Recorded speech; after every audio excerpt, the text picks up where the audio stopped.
So in today's video, we're going to talk about the best investments you can make from Team of the Week 3. So just before the video does start, a quick little ad on a trading service I offer over on Twitch for the cheapest trading guides out there for just £4, €4, or free with Amazon Prime. You'll receive daily trading and investing guides covering PlayStation, Xbox and PC with an array of methods covering all budgets. And I've been trading for over 10 years, making over 100 million in multiple different FIFAs, and now for the last 4 years I've made 10 million coins in just the first month. So in today's video, we are going to be covering the best investments you can make from Team of the Week 3. We're going to be covering the best players to go and invest. We're going to talk about when the best time to go and buy them were. We're going to have a little look at last week's trends and talk about how they might differ from this week with Weekend League.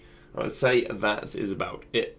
So now it's time to go through the best investments from the current Team of the Week. Now the most used card, again we do use the data from Footbin. At the moment, obviously it's quite early doors, is the likes of Watkins, but Watkins does make sense being the most used card. He's obviously a fast player from the Prem, which are the most desired cards in the game. We then get to the second most used player in the game, which is the likes of Lisandro Martinez. Again, it doesn't surprise anyone that these two are weekly demanded. We then get to the third most, which is Grimaldo. Again, makes sense. Grimaldo, nice card in the Bundesliga. The only annoying thing about him is obviously you do have the likes of Davies, who's also a Bundesliga left back, but his utility, if you were to not play him left back in game, is very impressive. Now, interesting enough, Kvaratskhelia not too far up there, but with only being 180k now and him being extinct at the beginning, there is a chance that this guy rises through the ranks of the most used cards. I really do think he would be a good investment, so I would throw Kvaratskhelia in there. And then move to the next one, which is Bellingham. Bellingham is horribly risky because I wouldn't take any sort of action on him until his POTM comes out. So, nice card in theory, but yeah, I say wouldn't really want to touch it because of his POTM. So basically, all the top players, and then the players down the left side. Other than that, honourable mentions go to Totw. I don't think Totw is going to be too good. I think he's probably not that bad at the moment because maybe you've got people doing the milestones. And Totw, if you did want a long-term investment, that would literally rise any time we get an Eredivisie objective in SBC. Buying Totw at discard this week would be good. But yeah, apart from that, actually, we've got the woman on the bench. There we go. And finally, the last player you'd probably want to go and look at investing, it would be the likes of Kudi Ajani. But, interesting enough, she's not really being used that much. Like, every single one of the players in the start 11 who's meta is being used more than her.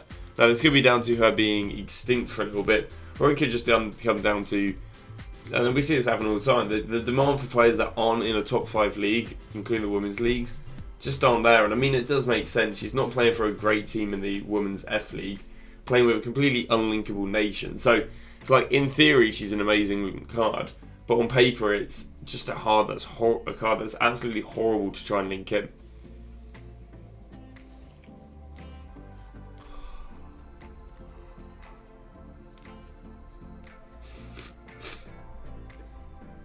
There's one more thing I would like to say is that so far this year we actually don't have a discard 84 in form. The closest we had was last week at Talisca. Well, Alderweireld is going to be the first discard 84 rated in form. And this doesn't mean that I'd go and put a massive chunk of coins on him. It's just, you know, if you want to go and put like 2-3% of your coins in Alderweireld as soon as he hits discard. At the moment he's the highest rated in form you can get for discard, where I think second to this maybe there being an 83. So yeah, just heads up for those who like investing in SBC fodder. So now it's time to go through when are we going to buy these cards. Well, I'll just show you the buying prices of last week, and then we'll talk about how this may differ this week. The buy prices on Kante were Saturday morning, and then we basically have any time from about Friday late evening after promos to the cheapest being Saturday morning. He then rose substantially Saturday morning, 71 all the way up to 81, and then went back down to 72 after 6 PM. So Kante says Friday, how late evening? Because obviously we want to look at the likes of division.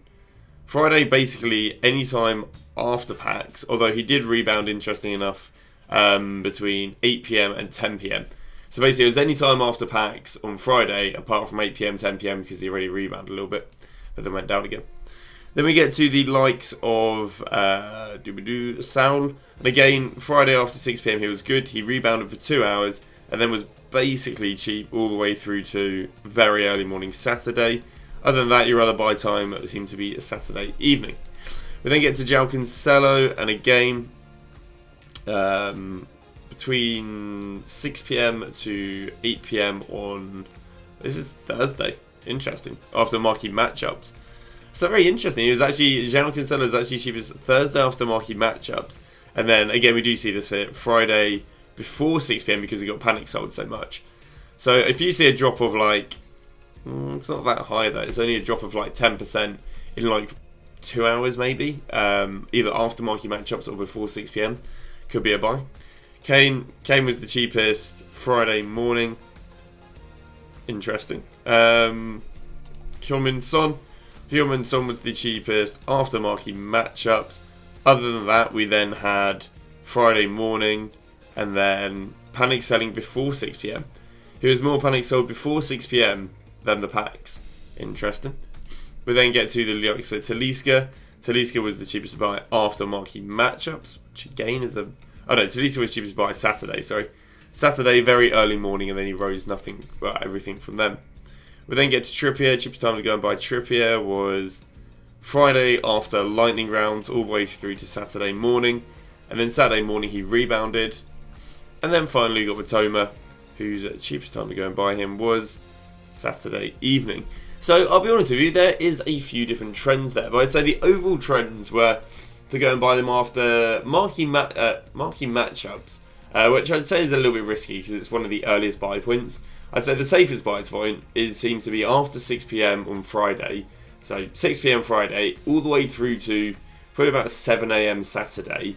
Unless the card rebounded, 10-15% in the first 2 hours. And if so, you're going to go and buy them a few hours later. Also, there is a chance the cheapest point would be after marquee matchups and before 6 p.m. on Friday. But I think your safest bet is just go around about 6 p.m. Friday all the way through to very early morning Saturday. Now, this may differ because of weekend league. Because obviously over the weekend you've just got packs being opened at 6 p.m. last week. But this week you're going to have people opening packs all through the week because of foot champs. So when is going to be the cheapest time to buy your team of the week? Well, team of the week will either be the cheapest on Saturday with this impact, or Friday evening with this impact. I'd say there's a higher chance that that would be Saturday evening if it does change. So I'd say you can probably buy your players Friday evening. There'll probably be a rise maybe Friday evening through to Saturday midday, and then Saturday midday onwards, obviously you're then going to see weekend league rewards being opened. It's very normal that players are cheapest Saturday evening, Sunday morning, and then Sunday morning after marquee after score battles is normally when you see the market start rising and rising and rising. One thing I will say which is quite interesting is Kante, unless it's a glitch, Kante is actually down half substantially since his peak.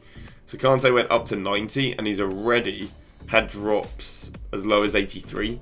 So basically this is more moving on to the selling. So the selling is when do you want to go and sell these cards? Well, you want to basically go and sell these cards in 2 points. One, you're going to go and sell them on Tuesday evening. Tuesday evening is the peak pre-hype of these cards going out of packs. And then when they go out of packs, they're normally overinvested and go down in price, just like that Kante has. If you're not going to do that, then you're going to go and sell them Friday or Saturday, which is the peak of Weekend League following them going out of packs. And I believe that is just about it.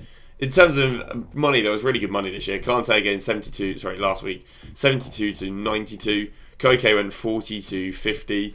Talisca went 13 to 16.5. Trippier went 16 to 20. Mitoma didn't move, which was interesting. João Cancelo, what we're seeing right there, up 20. So it was really good money acting on this last week. Hopefully it'll be good money acting upon it this week. So again, your buy times are going to be either Friday evening, Saturday evening, or maybe Sunday morning.